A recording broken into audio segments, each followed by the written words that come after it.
This year's G7 summit in Canada is being dominated by divisions.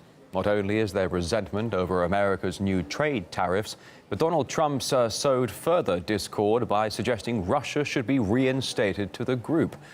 The proposal has split the allies, though they've agreed to keep it off the agenda for this year. Here we all agreed that a return of Russia to the G7 format summits can't happen until substantial progress has been made in connection with the problems with Ukraine. Canada's position is absolutely clear that there are no grounds whatsoever for bringing Russia with its current behavior back into the G7. Before any such conversations can take place, Russia needs to change its approach.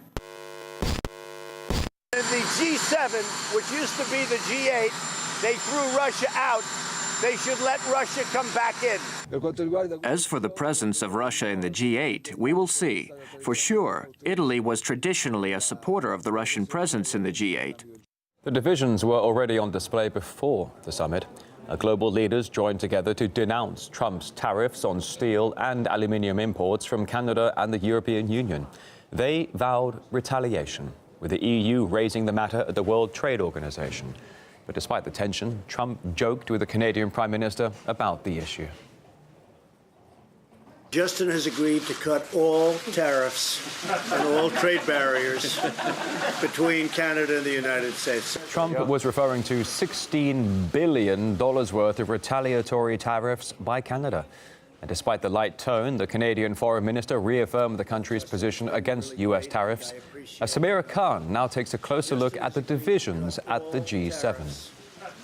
Over the past couple of days, the world has witnessed increasingly tough talk from the American president, who's clearly set on forcing Canada and the Europeans to accept his administration's stance on trade. All of these countries have been taking advantage of the United States on trade. We have to straighten it out.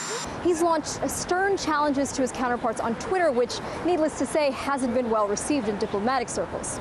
Trump has abandoned the traditional etiquette of not openly criticizing other attendees, even attacking the host of the summit, Prime Minister Justin Trudeau, as well as French President Emmanuel Macron.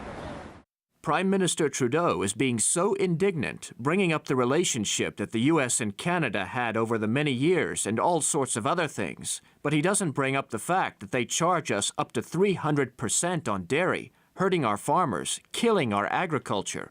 It doesn't stop there. It's emerged that no meeting with British Prime Minister Theresa May will take place, even though such a one-to-one on the sidelines would normally be customary. To top it off, the White House announced Trump would cut his visit a day short to arrive early in Singapore for his meeting with North Korean leader Kim Jong-un, showing a certain lack of respect for the G7 itself. A far cry from Obama's experience at meetings in the past few years, a virtual love fest for all concerned. But Francis Macron said the show would go on despite Trump's unorthodox behavior. Maybe the American president doesn't mind being isolated today, but we also don't mind being six if need be. So with so much uncertainty emerging from the clash of opposing views in Quebec, the outcome of the meeting is very much up in the air. The personal relationship between European leaders and the US president is bad. And there are no ideas, because of the subjects we are talking about, that these relations will be better.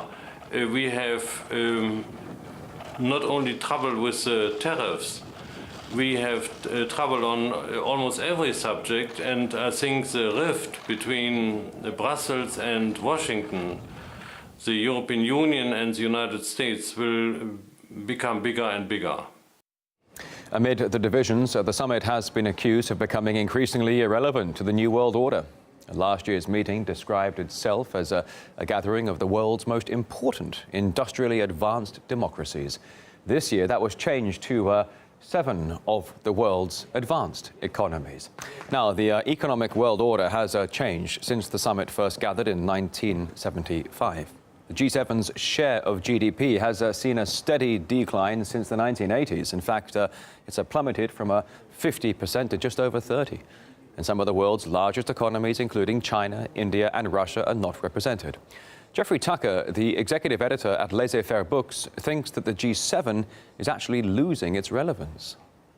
especially not one that's just the G7, which excludes China and Russia, as Trump himself put it out. It doesn't even constitute, if you believe these figures, not even half of the world GDP. It's no longer a relevant body, even in the sense that they believe. There's a more fundamental problem here. The world economy is increasingly decentralized and integrated in a way that eludes control by anybody, any G, whether it's G7, G8, G20, G200. The big topic of discussion is Trump's crazy trade war stuff and his demand for national production and punishing other countries and disrupting trade routes and raising prices. This is all very dangerous behavior. And to the extent that something like the G7 could contain that problem, it's really hard to know whether or not in the future these kind of governing bodies are going to have much relevance to the way the world economy works.